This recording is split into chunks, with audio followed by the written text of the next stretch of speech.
É o programa que não termina quando acaba, muito menos quando vai para o intervalo. A gente continua falando aqui. É uma pena que as pessoas não podem acompanhar. A gente tem que faturar, né, vereador? Agora, é bom esse debate no intervalo também, né? O do intervalo é o melhor. Eu já disse um dia, tem que tirar o programa do ar e passar só o intervalo. O medo é que estejam gravando no intervalo. Sim, Não, mas assim, não gravando. O Rubens Recupero que eu diga. Vocês lembram do Rubens Recupero? O que é bom a gente fatura, o que é ruim a gente esconde. Carlos Monforte, porque eu sou um homem que não tem escrúpulos, ele dizia. Sou um homem que não tem escrúpulos, que isso. Era uma antena parabólica, um link aberto, né? Ele era ministro da Fazenda? Ministro da Fazenda do Itamar. Rubens Recupero. Pegaram o link dele ao vivo dizendo 94. Um monte de besteira, tá lembrado disso? Ele estava se preparando para uma entrevista e tem no YouTube, se tu procurar. Monforte, que era Rubens Recupero é a primeira coisa que aparece. Assim, né? E ele estava esperando para entrar no ar, mas tinha um sinal aberto. E aí os caras perguntaram, tá, mas e aí como é que tá? Ele disse, não, tá terrível, mas o que é ruim a gente esconde, o que é bom a gente fala aqui. E isso tudo estava sendo gravado. Não, tinha gente lá em casa olhando pela antena, né? Isso, tinha gente que assistia. Porque na parabólica, na época, não entravam os comerciais, eles eram regionalizados, né? Cada RBS passava o seu comercial. E ficaram com ele ao vivo no comercial falando um monte de besteira. De vez em quando o Vanderlei dá vontade de fazer isso assim. Ele disse assim, vou deixar o som aberto aí para vocês, ver se vocês maneiram. É um operador de som mesmo, né? Quem tá diz louco. que... É um cara que entrega tudo aqui. Ô, vereador, vamos primeiro resolver o problema dessa foto aí, porque senão o pessoal depois liga dizendo assim, pô, mas que lugar era aquele? Que lugar é esse, vereador? Eu te deixei numa saia justa agora, tão grande quanto a do Evandro antes. Não, Canto Progresso, não. Eu posso te dizer que esse prédio não existe mais desse jeito. É maldade, né? É maldade, quer dizer que eu sou um Tu jovem, não era né?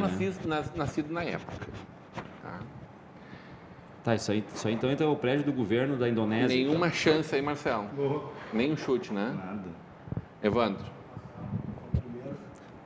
Tem um muro ali que parece um circular na frente. Lembra um pouco a Catedral São Luís, né? Mas não sou daquela época, né? Exatamente. Esta era a nossa igreja, que foi criada em 1920 e que, ao redor dela, vereador, foi construída a nossa atual catedral, que foi depois em 1950, agora não recordo, 51, 52, 53, nunca recordo exatamente, porque não estava lá também, né?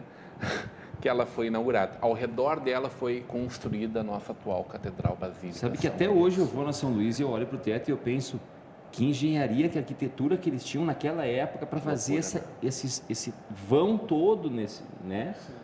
Mas uma linda igreja, né? Com certeza. Se fosse hoje, nós não ia deixar tirar ela, os né? Os afrescos lá são maravilhosos. Não, mas as pinturas lá são... essa aqui também, olha que... Eu digo para muita gente, se essa nossa igreja estivesse na Itália, ia ter brasileiro pegando avião aqui para ir lá conhecer a igreja. Mas como ela está aqui, santo de casa, né? É uma igreja linda, linda, linda. Vereador, não quero te botar na saia justa, mas o Evandro já fez isso, né?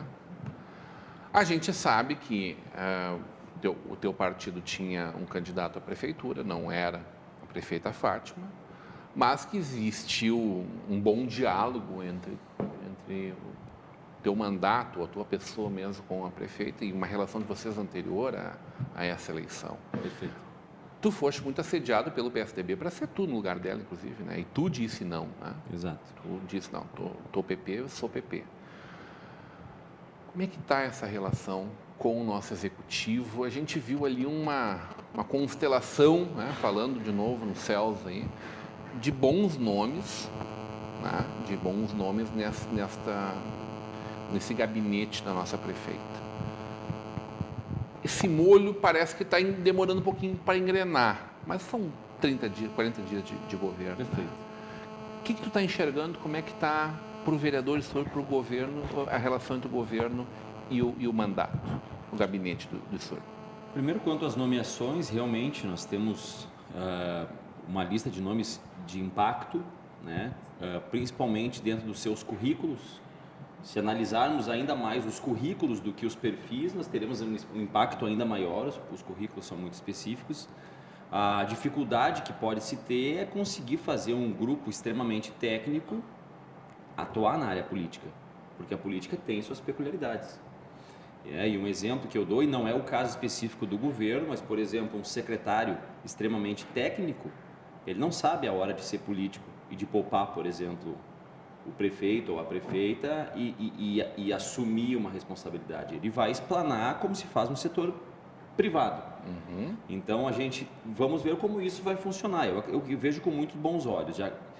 Digamos assim, dou meu voto de confiança tendo em vista a nomenclatura apresentada. Quanto à minha relação, ela é muito, e como foi na outra administração, extremamente profissional. Eu procuro separar muito bem a relação dos poderes. Existe uma tendência natural na política brasileira de pegar executivo e legislativo e misturar tudo e fazer uma coisa só. Eu não concordo com isso.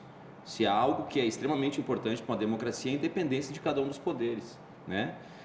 E aí, por exemplo, a relação promíscua, e não estou dizendo que isso está acontecendo, mas eu sou um vereador que eu não busco relação promíscua entre executivo e legislativo. Eu acho que tem que ficar cada um no seu quadrado realmente, até porque são forças que necessariamente, não digo que tem que ser opostas, mas tem que manter a linha espichada entre uma e outra. Tu tem que ter um legislativo capaz de cobrar um executivo.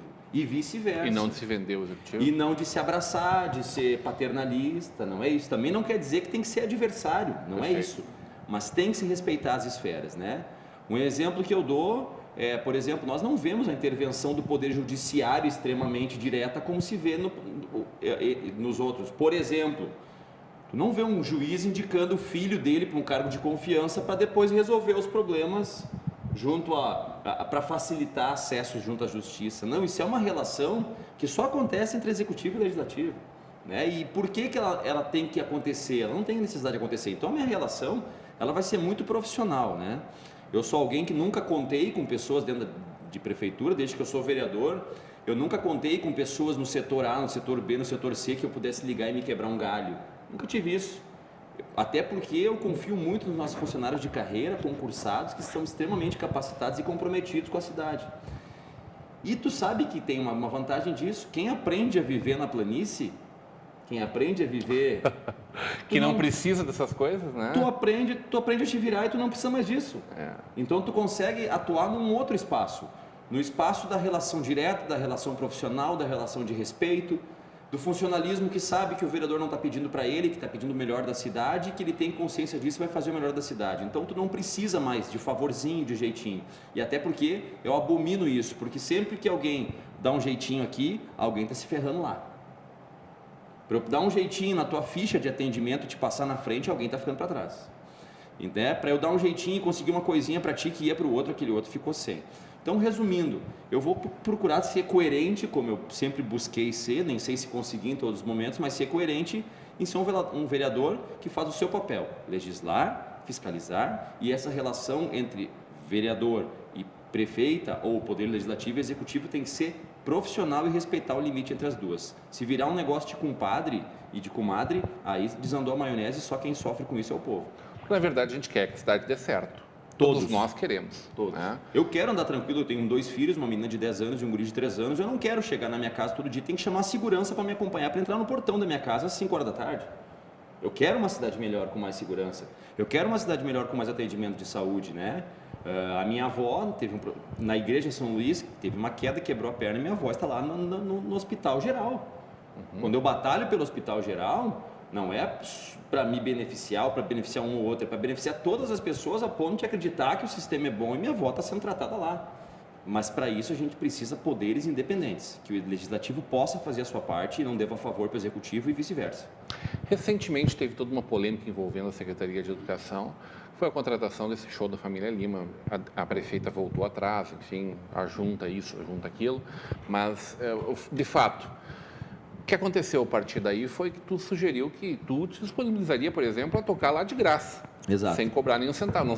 Não é a família, tu ainda brincou, não sou a família Lima, mas estou à disposição. Exato. Cá entre nós aqui, sem querer fazer fofoca, mas esclarecendo, foi convidado para essa apresentação? Não. E eu me coloquei à disposição até por ter Tu não te colocou brincando, nem flertando com esse Não, assunto. tocaria mesmo, até porque... De peito aberto. Eu posso dizer sincero, eu acredito que por ano eu devo fazer em torno de 100 a 120 shows em escolas municipais. Shows por quê? A escola tem um evento de São João e quer arrecadar recurso. As professoras chamam isso. Porque eles têm que colocar atrações e eles não têm condições de pagar, né? E eu faço por prazer mesmo, porque eu gosto. E detalhe, né? Eu não faço isso de hoje, eu comecei a fazer isso em 2005, quando eu iniciei na faculdade de pedagogia e tudo, e transformei o pedagogo em músico pedagogo. Então eu sempre usei a música para ensinar. Então, em 2005, 2006, 2007, 7 anos antes de eu me candidatar a vereador, eu já fazia isso. Já tocava nas escolas e foi daí que eu criei uma relação com as escolas e com a educação. Então, por exemplo, na segunda-feira agora de manhã eu vou me apresentar em 3 escolas.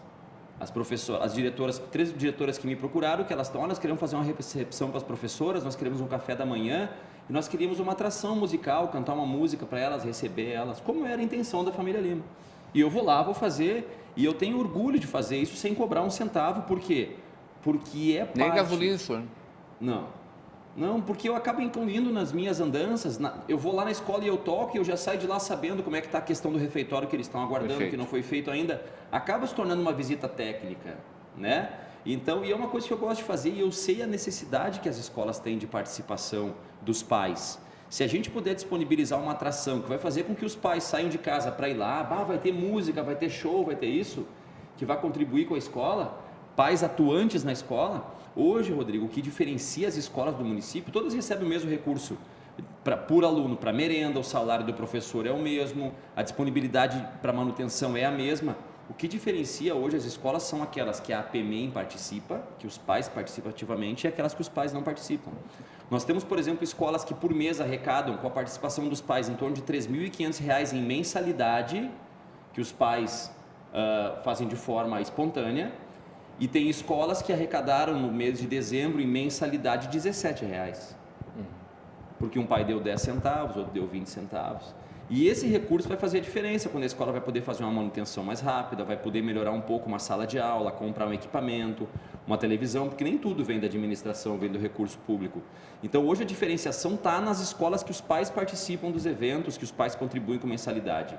E eu me coloco à disposição para ajudar. Se for uma maneira de ajudar a trazer a comunidade para dentro da escola, estarei sempre à disposição e também estarei à disposição para receber os professores lá. Como eu disse, não sou a família Lima, não sou os bonitão lá, não sou casado com a Sandy também, mas e inclusive, digo mais, eu tenho um grupo de amigos que se disponibilizou e não saiu no jornal, a montar o Samuca, o Pilar, que são músicos aqui da cidade. Perfeito. E eu tenho certeza que se contratarem, por exemplo, Lucas e Felipe, que são os guris do coração de Novo Hamburgo, eu tenho certeza absoluta que eles irão lá e farão um pocket show sem cobrar um centavo, não tenho dúvida disso. Então a gente tem que ter criatividade nessa área.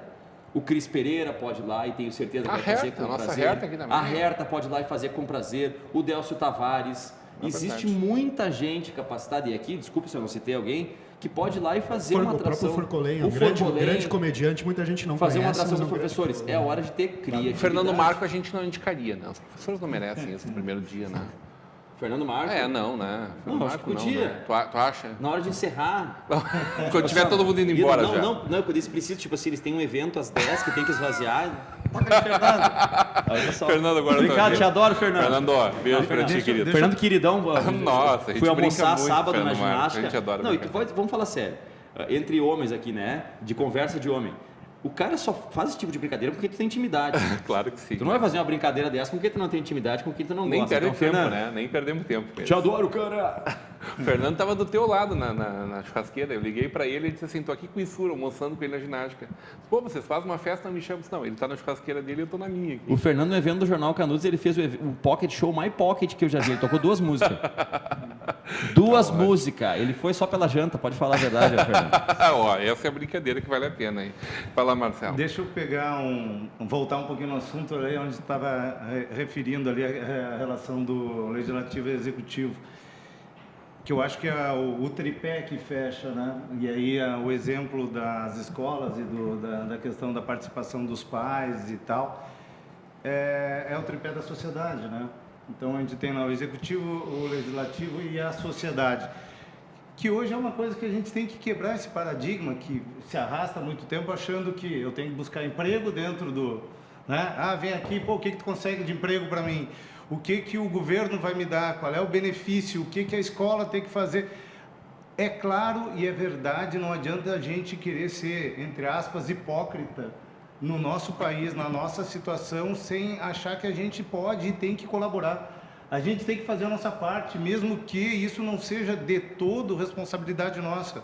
Exato. Dentro de uma escola, mesmo que a gente esteja lá e possa dizer, é uma escola pública, uma escola, né, ou seja, estadual, municipal, federal, seja o que for, mas a colaboração que a gente tem ali dentro faz toda a diferença. E isso é a sociedade, esse é o papel da sociedade, seja em eventos, seja dentro de hospitais, onde a gente participa para ir lá e fazer esse trabalho.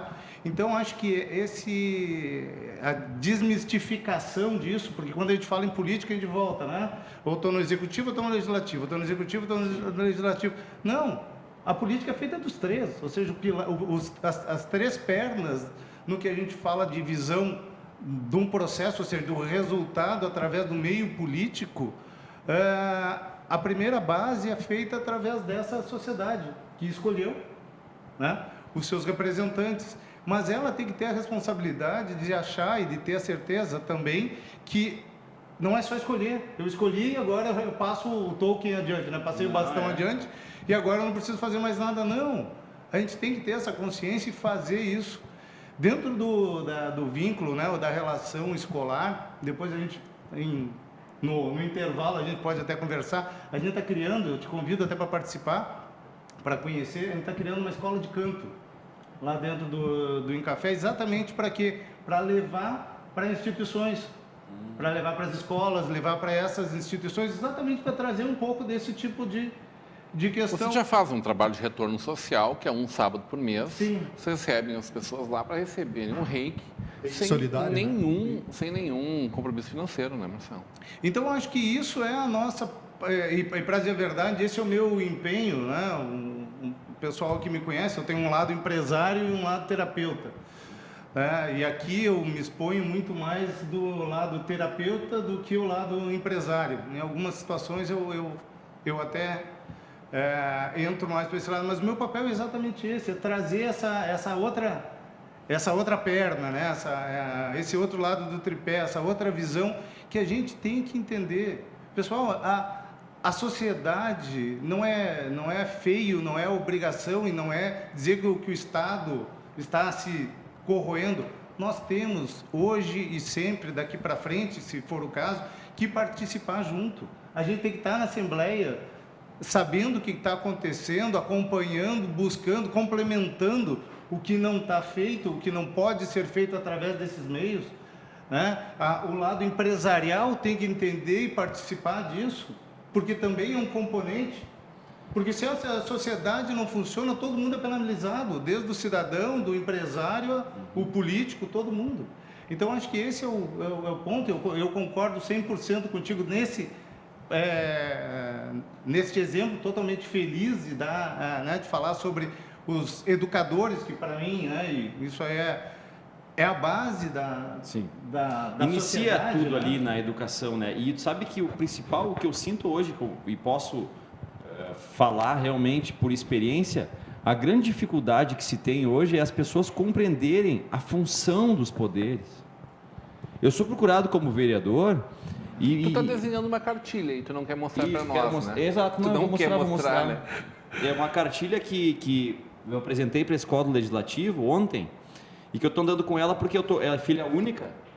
Então eu não quis quis deixar no dentro do carro, né? Porque sabe-se lá, né? Se tivesse algum problema, eu ia perder. Seria um boneco, o nome é boneco. É o boneco. Sugeri para a Escola do Legislativo justamente uma cartilha que ela faz o quê? Ela apresenta o que é uma Câmara Municipal, o que é um projeto de lei, o que é uma sessão, o que é uma bancada, o que é uma comissão, qual é o papel da Câmara, qual é o papel da Prefeitura. Para quê? Para que as visitas de escolas municipais e estaduais que acontecem na Câmara de Vereadores e jovens e adolescentes, eles possam entender o que é um processo legislativo, o que é uma Câmara de Vereadores. As pessoas me ligam hoje ainda e me perguntam: e aí, senhor, tudo bem? Como é que está o trabalho lá na Prefeitura? Não, eu não trabalho na Prefeitura, eu sou vereador. Vereador não trabalha na Prefeitura, vereador trabalha na Câmara de Vereadores. Que seria a casa do O que é uma coisa básica, né, Evandro? Sim. Desconhecer. Então, e qual é que é a grande dificuldade, Rodrigo? As pessoas não sabendo a função, tu é tudo. Se eles não sabem a tua função específica, tu é quebrar galho para tudo. Então, precisa de um alvará, liga para o vereador. Furou o pneu num buraco, liga para o vereador. Lâmpada queimada, liga para o vereador. Quero fazer As pessoas me mandam as mensagens no Facebook, inbox. E aí, vereador, tô a fim de fazer um concurso, como é que eu faço? Mas olha, joga no Google lá, quero fazer um concurso, o Google está aí para isso. Eu nunca me esqueço de uma que tu me contou, né, que uma pessoa queria uma vaga para o filho na escola, né, era uma escola que daí era uma pessoa para pessoas carentes, né, não ia ter custo. Exato. Daí a pessoa foi lá, pois é, vereador, eu não consegui, porque eu apresentei minha renda e eles acharam que eu tinha renda demais. Tu pode dar um jeitinho nisso? Isso, muito, Né? muito. Eu disse, olha, eu posso dar um jeitinho, tu vai lá, pede demissão do teu emprego, teu marido pede também, a renda de vocês cai lá embaixo.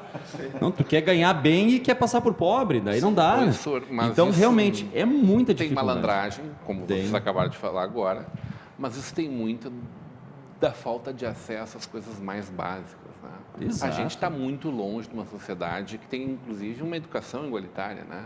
Onde Perfeito. todos nós possamos compreender isso de uma forma mais óbvia. Né? O grande problema, eu acho que a má notícia é porque a gente não enxerga quando é que a gente se encontra todo mundo lá na frente. Né? Tem O solução pra essa presidente, conta, o presidente que eu votei em um momento, que foi à televisão e disse, bem assim, e talvez quando eu disser a frase, vocês vão lembrar quem era ele. Um candidato a presidente que disse, o Brasil é um país que não vai mudar em 4 anos, nós precisamos de 20 anos para mudar através da educação e da cultura, mas nós temos que começar agora. Esse candidato foi o Cristóvão Buarque, quando concorreu à presidência, fez 2% dos votos. Então, Alguém que falou a verdade, tu não muda um país em 4 anos, as pessoas me dizem assim, olha, Sur, meu sonho é que o fulano seja presidente, daí tudo vai mudar. Não, quem acreditar que a mudança de um país passa por quem vai sentar numa cadeira de presidência, com todo respeito, está viajando, Nós temos um é problema utópico. conceitual, né? De conceito, de Porém, estrutura. Né? exato, isso é uma questão estrutural, cultural de um país, não vai ser um presidente que vai chegar lá e dizer, olha, a partir de hoje eu decreto que ninguém vai fazer falcatrua, ninguém vai furar fila, e não quero comparar quem fura fila com um deputado que rouba $500 mil, não é isso, não quero comparar, mas é uma questão cultural, tá na mas nossa tem sociedade. paralelo, né? Tem, Está distante, mas tem paralelo. Mas tem paralelo, sim, tem. Eu digo que o deputado que desvia de uma empreiteira é o cara que trabalha numa empresa, vai ali no posto abastecer e pede para botar uma nota, botar Às vezes 50. é só a falta de oportunidade, exatamente. A ocasião faz o ladrão, né? Gente que comprava cigarro aí com ticket... Refeição, então, tudo isso então faz parte de um processo. Porém, tem o outro lado, não vai ser com o presidente, a minha opinião é essa, sentando numa cadeira que vai mudar tudo. Agora, quando tivermos uma sociedade com outra linha de pensamento, uma ideia cultural diferente, qualquer um que sentar na presidência vai mudar, vai melhorar. E sem querer tomar muito tempo, eu quero contar um exemplo que eu li esses dias numa coluna e que eu achei muito interessante. É bem curtinho para não falar muito mais que os outros, porque eu sou matraca, né? O cara foi para a Suécia, um brasileiro aqui, um de Novo Hamburgo, estava aqui, acho que no jornal da cidade. Ele foi para a Suécia e lá ele chegou numa estação de trem e tinham cerca de 20 guichês. E os 2 últimos guichês lá na ponta eram 2 guichês verdes liberados. E aí ele questionou para uma outra pessoa, o que são aqueles guichês lá liberados, que ninguém passa lá? Não, aqueles guichês são para pessoas que estão sem a passagem, esqueceram o dinheiro, coisa assim, e precisam voltar para casa. A pessoa não vai deixar de voltar por causa disso. Aí ele perguntou o seguinte para essa pessoa, tá, mas e não tem ninguém que diz que está sem dinheiro para passar por lá sem pagar? A resposta da pessoa para ele, mas por que alguém faria isso? Olha a distância. As pessoas lá nem cogitam a possibilidade de alguém fazer isso. E o brasileiro se assustou, perguntando, mas como é que a galera não aproveita? Não, mas por que alguém faria isso? Então é a questão, né? As pessoas me cobram muito, porque os políticos da Suécia, tá, mas tu te comporta como um sueco também? Né? A gente vê em filmes assim, nos Estados Unidos lá, para pegar um jornal, o cara bota $1, ele abre uma portinha, ele pega um jornal, ele fecha e vai embora. Aquilo ali não daria certo por aqui. Se é no Brasil, o cara vai abrir o primeiro, ou vai arrombar o negócio, vai roubar os jornais, o que ele não conseguir vender, ele vai jogar dentro de um bueiro. Não tem cultura de ler, então talvez até não Então não estou dizendo também que todo grande. brasileiro é assim, mas infelizmente faz parte da nossa cultura. Está aí o exemplo do Espírito Santo. A ocasião faz o ladrão, foram tirar a polícia da rua, olha o que está acontecendo. Virou terra de sem lei, mundo de Marlboro. Não tem mais respeito a nada. Ou seja, se tu não tiver uma polícia armada cuidando das instituições, se degringola tudo. Infelizmente, parece que é um povo que só consegue fazer as coisas certas estando vigiado 24 horas por dia. Infelizmente, como eu disse, não generalizando, mas nós temos muito isso na nossa cultura. Então, a solução imediata de que o Brasil vai mudar ou a cidade vai mudar em 4 anos, eu não acredito mais nisso. É uma construção que envolve principalmente os gestores, os políticos, mas sem a participação essencial do todo, não vai chegar a lugar nenhum. Se a gente está aqui é porque a gente acredita nesse país, Exato. nas pessoas que estão aqui, no melhor. Mas a política Por isso que é decepciona. bom te ver firme e forte, mesmo diante de tanta descrença. A política decepciona porque ela me dá muito acesso à tentativa de falcatrua. E eu quero dizer o seguinte, a decepção é essa, é porque em 4 anos da última legislatura e agora no início dessa, olha, se eu fosse fazer uma porcentagem que não existe, mas chutando por alto, se eu fui procurado em 10 momentos para me propor algo errado, uma falcatrua, um jeitinho, me dá aqui que eu te ajeito ali, consegue um alvará para mim, consegue uma placa de táxi para mim, 2, no máximo 3 vezes essas discussões foram com agentes políticos. Mais da metade, mais de 70% das vezes foram agentes da comunidade que me procuraram para propor isso. O que mostra que a corrupção não está dentro da política só, ela está no todo. E alguns desses corruptos se tornam políticos. Mas ela está no todo, então a decepção é isso. Porque se tu percebe que o problema está só na esfera política, tu pensa, bom, vamos fazer um trabalho forte para entrar muita gente boa e vai acabar com isso. Só que tu tem que achar muita gente boa na sociedade para colocar lá dentro. É verdade. Então, isso é a maior decepção. A decepção, como eu disse, não é só com o interior, é com o externo. É a quantidade de pessoas do bem, honestas, que estão na rede social criticando o Sarney, que estão criticando o Cunha, que estão criticando o Escambau e vão lá bater o Isur. Precisava de um alvará, tu não dá um jeitinho para mim? Quase é um trabalho de evangelização que tem que ser feito, né? Qual a função do vereador e etc. Cultura, educação, para mim é a solução, é o caminho. Evandro, chegou a hora do ponto final já. Pois é. Não, hoje a conversa aqui hoje estava bom demais, né? A conversa fluiu. É um prazer deixar o Isur expressar a opinião dele, que é sempre relevante. Por favor. O Sérgio Oliveira, né, que é um teólogo e psicólogo, né, sobre esse caso do Espírito Santo, exatamente o que o Isur estava falando, ele disse: a conclusão é a seguinte: se precisamos da polícia para sermos honestos, somos uma sociedade de bandidos soltos. Não, se a gente precisa de um curso, uma graduação para não ir preso numa cela comum, nós estamos perdidos, né? É mais ou menos a mesma coisa, né? Está tudo errado. Marcelo, teu ponto final. Bom, meu ponto final acho que é agradecer. Acho que fiquei muito feliz com nossa noite de hoje, /tarde, nossas discussões. Eu acho que a gente tem aí dentro, cada vez mais aqui nesse programa, essas oportunidades aí de discutir, de trazer para o público, de trazer para nós mesmos aqui, né? Bom demais. Que o público recebe, porém nós também recebemos tanto quanto, então é uma troca aqui muito agradável. Então a minha expressão é exatamente, fiquei bastante satisfeito com a nossa discussão de hoje, muito feliz aí de ouvir aí muitas pérolas. Né? Eu acho que essa questão, esse ponto que tu colocaste agora no final sobre desmistificar um pouco, que também fala do político é o corrupto versus o eu estou aqui, todo mundo. Eu acho que essas verdades, né, têm que ser trazidas à tona, sim.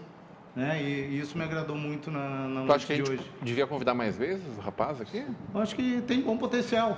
Só quero que vocês me ajudem. Se eu sair na rua e alguém quiser me pegar, vocês me ajudam a não apanhar na rua ali. Geralmente costumo falar um pouco além. Agora a gente faz assim, ó. Agora a gente faz assim, ó. A gente deixa ele na frente, daqui uns 5 minutos nós vamos, entendeu? Sim. Se sobrar alguma coisa, vocês recolhem aí Oi, Isur. pra minha mãe. Um grande prazer contar contigo aqui hoje. Fiquei muito feliz por prontamente ter aceito esse convite. Já te falei que eu quero te ter várias vezes aqui esse ano. A gente vai combinar um momento com isso, pelo menos a cada 15 dias estar com a gente aqui, né? No mínimo uma vez por é um absurdo esse programa ter 1 ano e meio, um cara próximo, amigo nosso aqui, não fazer. Já teve dezenas de vezes no Conexão Política, no Conversa de Peso, no nosso telejornais. Literalmente milhares de vezes, não sem noção. Um programa maravilhoso que a gente fez, teve a oportunidade de participar. Teu ponto final. O ponto final é pedir, de alguma maneira, desculpa pelo meu desânimo, mas pela minha sinceridade nas palavras, dizer que isso não deve transformar, eu não estou transformando isso em um larguei de mão, em um desânimo total, é uma constatação que me desanima muito, mas que eu tenho que levantar a cabeça e pensar que tem muita gente querendo fazer a coisa certa e buscando o certo e tentando melhorar a nossa sociedade a cada dia. Porque o principal, né, Rodrigo, depois que a gente tem filho, acredito que quem está nos assistindo tem, é que mundo a gente vai deixar para os nossos filhos, né? O que a gente puder melhorar para os nossos filhos, para os nossos netos, para os filhos dos outros, para os netos alheios, a gente tem que fazer. E, então, acho que talvez a minha missão ali agora, nesses próximos 4 anos, seja honrar esse trabalho, digamos assim, essa credibilidade que eu recebi na urna, seja ela por mérito de 4 anos ou por aposta nos próximos 4, da melhor maneira possível e batalhar cada dia e contando com as pessoas de bem de que a gente vai todo mundo se unir e fazer esse país ser um dia, digamos assim, o país que a gente espera. Tem uma frase que eu gosto muito de um amigo meu para encerrar que diz assim: eu não quero viver em outro país, eu quero viver em outro Brasil. Tamo junto, maravilha. Muito obrigado. A Isa tem 10. 10,5 faz 11 E o Gael? de julho, e o Gael tem 13,5 faz 11 de julho. Vamos deixar um mundo menor para essa e para tantas crianças aí. Vamos fazer da nossa vida uma vida cada vez menor também, né, gente? A gente fica por aqui, vem aí o Daniel. Hoje Daniel Santos, né? Daniel Santos, no Esporte na TV. A gente volta amanhã, Luiz Fernando Rodenbusch. Eu estou de volta na próxima terça-feira, ao vivo com você. Eu agradeço muito o convite também, muito obrigado. Até lá.